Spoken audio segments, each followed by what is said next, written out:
Hello everyone. Now, the 77th episode is finally out and it's kind of sad but also heartwarming in a way, I guess. Hello everyone, Elite Cameraman here. After a long wait, episode 77 part 1 is finally out, and yes, I'm a little late for the analysis compared to... But hopefully it's gonna be just as good, and I'm on the car, so ignore that. The usual, but worry not because I found some crazy secrets in today's episode. Somehow this episode was around 4 minutes, but it genuinely felt like a 2-minute episode with all the mini stuff happening. And Boom clearly took a more slow-paced approach to this episode for us to take in and understand what happened to the city. We also got to see humans after a while, even though... Oh, by the way, one of my online friends sent me like a photo comparison. This place looks similar to where G-Man might have fell from space as an astro. We're not sure, but it looks similar. The interaction didn't last long for some horrible reason. But those humans weren't the only humans on site, because the secret agent was actually in this episode. Wait, what? I didn't see many people mentioning him, but he definitely was there, and we may have just found a new object that we are supposed to keep an eye on, just like the chair and the plant. Also, if you are not blind, you probably did see the chair appear once again in today's episode, so we'll talk about all this, including the team-up we've been guessing with the G-Squad for a while. This episode seems pretty minor compared to the last couple episodes, but believe me, this is probably just the beginning, and with a double 7 episode, the next parts will definitely be huge. We already know at least one of the Titans will be appearing thanks to Boom. So buckle up and make sure to like... Probably Titan Cameraman. I mean, like, he was missing for quite a while. This video and subscribe to my channel before I start nailsing the episode and yap about the lore. I mentioned this yesterday on my leaks video, but we were actually losing subs, and thanks to all your support, we actually managed to get 1K subs. I'm a greedy MF, and that ain't enough. Subscribe to make me not fall off. If it goes like this, my social credit score will keep decreasing and I'll be kicked from the Skibidi government news agency. Anyways, here we go. This episode starts in a very cinematic way, and I think this is supposed to portray us what the Alliance and everyone else has been doing after an astro passes by the screen. The POV cameraman suddenly starts moving, and we see that we were actually hiding inside a lake because of the astro. After getting out, the POV turns back and tells the scientist Strider to stay back and hide, which might have been for multiple reasons, but knowing what will happen in the episode, he definitely could have come and helped the POV, but that probably would have messed up the plot Boom was going for. So I feel like Bro got left behind for the plot. After getting out, we get a good look at the city that was destroyed completely. And Boom lets us take it in for a second. This definitely was the city from episode 76. There is no doubt about it. And this is probably the large cameraman that was fighting alongside of Scientist Mech. What do you mean probably? It definitely is. He literally used the shield. And they probably started hiding right after they killed the astro they were against. Not just that, but the beginning shows us that cameraman hardware is completely waterproof, and they can probably stay underwater forever. Nice. Maybe later in the series we'll get to see a race that actually has been hiding in the oceans all this time, as if they are Atlantis. Also, what's with this tree on the right? It looks so out of place to me. I don't know, I haven't found anything wrong with it, but it just has that sussy baka vibe. Only weird thing is the fact that it's not destroyed, even though the building next to it is obliterated. But at the same time, it looks like an object that's stuck to the ground. Even though this might not be a mysterious object, there are 3 objects later in the episode that'll shock you. We happen to see the first object right after the POV cameraman turns to his left, and this is the scene Stake leaked yesterday. Wait, hold on. Actually, most of the trees are somehow still okay. Everything else on the ground is on fire, except for the trees. The things that are flammable are still fine. And I somehow actually guessed what was happening correctly. I mentioned in my last video that it seems like the POV is zooming in on the chair while a light is flashing at it, and as you have watched the episode, that was what happened. But what does this mean? Did the Alliance always know about the chair? I personally don't think so, because the POV cameraman's reaction made it seem like he was surprised about the chair and confused about what it was. The detective cameraman probably is already working on figuring out what the chair is and its purpose, but let's put that aside for now because something flashed a light at the chair and the chair went to it. What could this be? As you guys know, only characters we've seen with light have been the TV man, And the large TV man does have a white light that has a similar range, but the problem is that white beam is a lot brighter. This light is a lot more dim compared to it. Could this light be... Yeah, as if it's to hide something. I don't know. There are two guesses right now. Either that's like a light that lets the chair transform into a different item, or it's like a portal. Not too sure. Coming out from the mysterious character we saw in episode 74, the supposed computer man. It really seems like Boom is building up to something big with the chair because we see something even weird in the episode, and we'll talk more about the chair when we get there.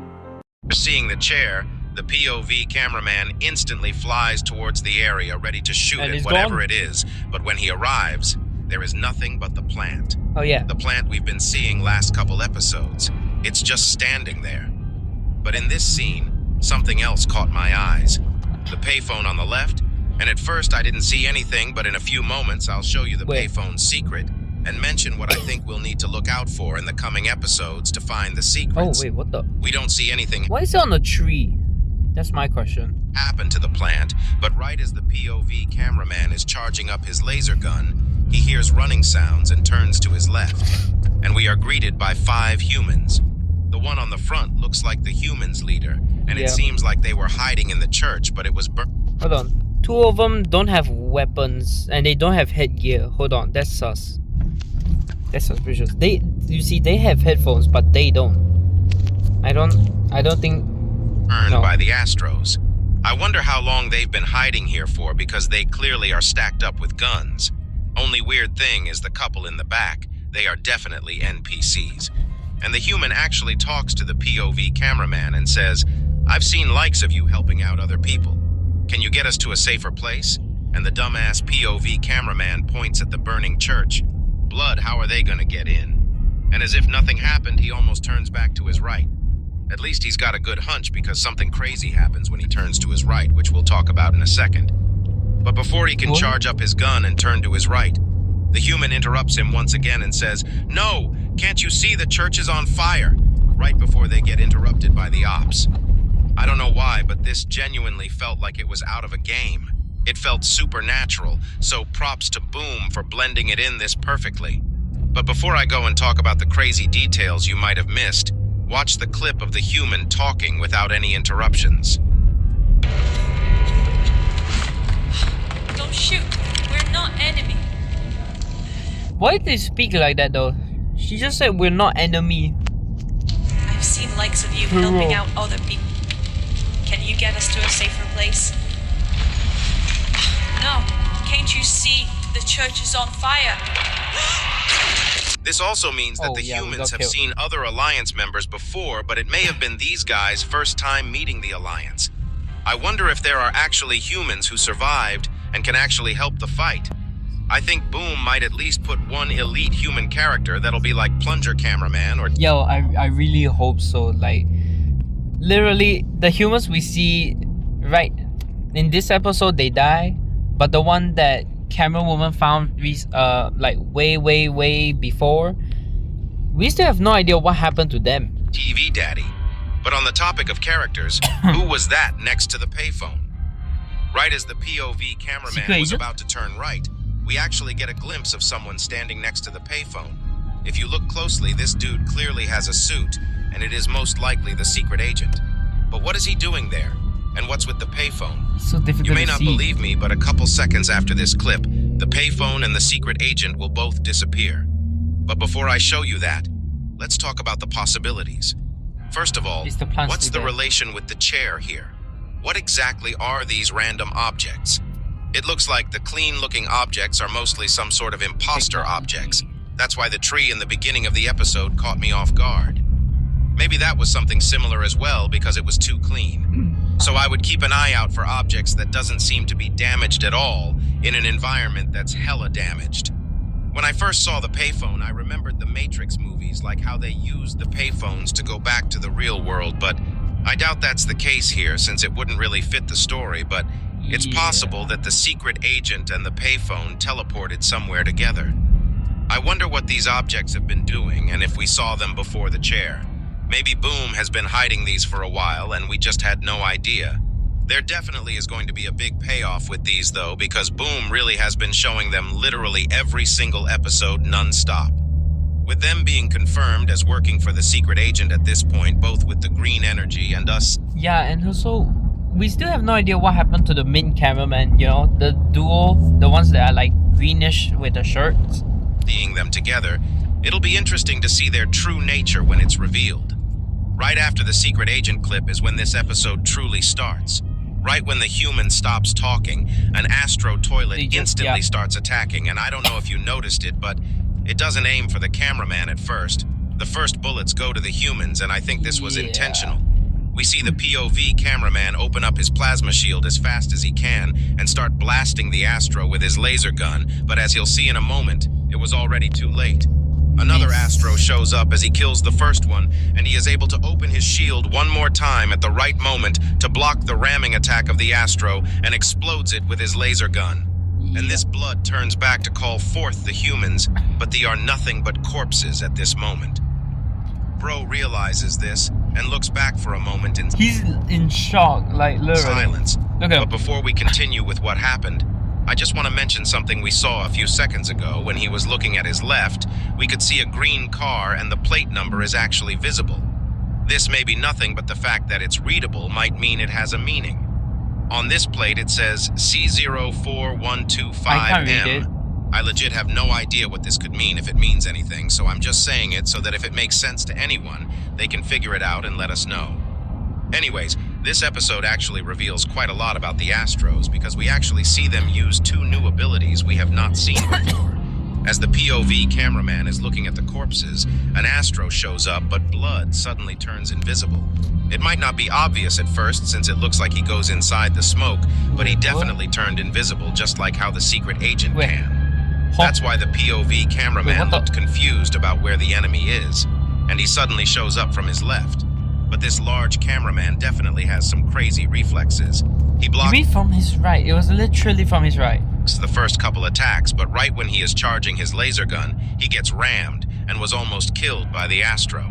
But as you guys know, the plot armor runs deep in the Skibidi series, and the POV cameraman gets saved by the G-Squad members. And oh boy, these G-Squad members have gotten some crazy upgrades. They legit look so dope. And they probably either stole the technology, or they use old technology and then they research it to develop their own, which is good. And the way Buff Mutant killed the Astro is insane. Bro squashed his face with his bare hands while looking directly to our freaking soul. Bro's a strawberry. Bro could 1-volt 1 TV daddy in an aura off. Band for band. Nah, aura for aura. I would love to see TV daddy and Buff Mutant at the same place at some point. But even though this POV should know that there is a team up happening between the toilets since he was there on episode 76, he still gets up and starts charging his weapon. Like, bro, let's say you shot that laser. What is your plan against this trio? You are cooked, buddy. This guy might have been on the Zaza while all this was going on. Bro's brain might be fried. Also, look at him. Look at his cheek. What the heck? How did he evolve into something like this? But that's not important because we hear something crazy right at this exact moment. A Pokemon. The SWAT mutant actually starts speaking and says, "Why bro is aiming at me? Is he stupid?" They can talk. And yeah, I think Blood has a couple screws loose, but let's continue. The Buzzsaw mutant continues with, "We saved your life." And the Chad mutant starts walking towards the POV while shaking the ground with each step says, "Relax, we ain't here to hurt nobody. Time for us to become friends, officially." And the POV just flips him off as if he didn't just get saved, and as if everyone else is not teaming up. But the Buff mutant just laughs and says, "We are not asking," while pulling out his glasses. His facial... I guess maybe he still has some sort of resentment. I mean, they did kill some of their people, you know. Expressions were crazy, though. But hey, it was this guy is definitely my favorite mutant at this point. But before we continue, here you go. Watch the interaction yourself. White bro is saving it. Is he stupid? We saved your life. Relax. We ain't here to hurt nobody. Time for us to become friends. Officially. Where's G-Man though? He's still gone. We are not asking. This interaction goes a long way because I think this is the first direct communication we witnessed between the toilets and the Alliance, and especially from the G Squad, who'll be essential for the... Wait, they never saw the humans. What would their response be when they see regular humans? Would they like talk to them or try to turn them into one of them? Fight against the Astros. Their voices are also pretty cool, to be honest. And with that voice line, I guess I was right about the... And also, I guess if you turn into some sort of weird like toilet hybrid, you got a deep voice. I don't know. We ain't here to hurt nobody being about the G Squad team up, even though the bozo called Steak thought I was wrong. Also, while we are talking about Steak, I didn't tell you guys, but Steak voiced over the screams in this episode, and there were multiple screams of his in the episode. Not just that, but Boom actually put his name in the description. Bro is actually canon. Screams by Steak. Now I'm actually jealous though. Bro got a voice cameo and an egg cameo a while ago. Elite cameraman down bad with 0 cameos. Yeah. Right after this, Astro toilets start attacking the squad. Oh, and it seems like they actually have the advantage at first, because the So why is it, he just did a barrel roll? lasers don't even do that much damage on the Astro, showing how durable they are. This results in the assistance of the upgraded DJ toilet coming in, and he is looking Max drippier than Spider. ever, using his speakers to knock back the Astro. But Blood continues on blocking all the attacks until our savior, the Strider mech, shows up, Boom. and this time with a purple energy instead of blue. Wait, what? Is this maybe an upgraded version of his blue energy? This happens so fast that we don't know if it's more powerful or not. But the color Or maybe it's just the lighting. I actually did not notice that it was like a bluish purple. Purplish blue? I don't know, man. It looks so out of place though. Hold on. I'm pretty sure it's just the lighting actually. definitely changed. But the Astro still stands and If it's somehow an energy upgrade, that would be good, but I don't think that's the case.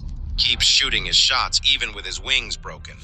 Bro is too OP and he keeps going until the Michael Jackson toilet shows up and cuts his head off with his new upgraded blades. These yellow accents showing the upgrades look very good as well. Also, this might actually mean that we'll get to see the upgraded G-Man toilet soon, which might come as G-Titan. Boom did say we'd see some Titans in episode 77, and that might include... Yeah, probably G-Man and Cameraman maybe. But at the same time, now we got like a energy symbol for each. Wait, no, we don't. Do we? Okay, because Speakermen are red, Cameramen are blue, TV men are purple. I guess like the toilets are yellow, but then the Astros are orange, yellow. They're almost the same. the G-Titan. But all this aside, the Astro toilet literally does not die. Even while beheaded, Wait, Bro manages to snap became out like a- some legs from inside his neck and start attacking the POV cameraman while going crazy. It Do looks so Astros weird have a too. second Look at heart it. inside their heads? Like, what the frick? How did it even do that? And That's so, just crazy. It was like tweaking when it popped out the legs, and it just suddenly stares at us. Hold on, look at it, look at it. Some legs from inside his neck and was start like, attacking the POV it was cameraman while shaking going and then crazy. Go Do cold. Astros have a second heart inside their heads? Like, what the frick? That's How did it terrifying. even do that? That's just crazy. But thankfully, the buff And even as a head itself, it's durable. What the heck? Well, look at the DJ. He's like, what the heck? mutant just yeets off the Astro, exploding it completely. And thanks to him getting That's how it saved works. again, the POV cameraman almost flips off the mutant but decides to thumbs up this time, ending the episode with the buff mutant saying, "Let's go." Let's go. Next parts are definitely going to be insane, and I legit can't wait for it. If you want to support the channel, you can also become a member. Yeah, make sure to like and subscribe. But really, like, something's wrong. Something's really wrong. Like, their head cut off and they can still walk like some sort of parasite. Head crab maybe? What if the parasite toilet is this at first? You know? We might see like a few cameramen get killed and turn into them like that, I guess. That would be weird. So yeah, make sure to like and subscribe. I don't know what to say. This something's off. Bye.